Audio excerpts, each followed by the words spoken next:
La guerre des buralistes est déclarée depuis des années à Halluin. Mais sur cette zone frontalière, l'avantage des prix a toujours joué en faveur des Belges. Côté français, au central, on résiste sans se faire d'illusions sur la hausse des prix imposée par le gouvernement lundi prochain. Je ne pense pas aux personnes qui en vivent, justement. Plus on augmente, plus ça va favoriser le marché qui est totalement parallèle, qui représente plus de 20% de la consommation de cigarettes en France. Ce serait même 25%. Selon une étude du service des douanes, une cigarette sur 5 fumée en France a été achetée au-delà des frontières. Anthony Baccar habite à Lille et vient se fournir en Belgique depuis plus de 10 ans.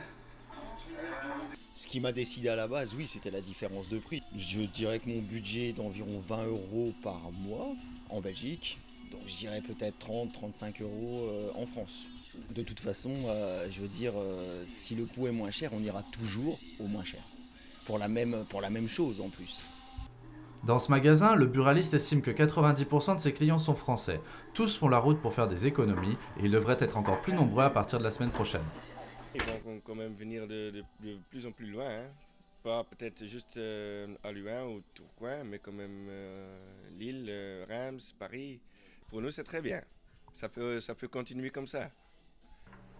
Au-delà de l'exode frontalier, l'inflation atteindra-t-elle son objectif? D'après les associations anti-tabac, une hausse de 10% minimum est nécessaire pour diminuer la consommation.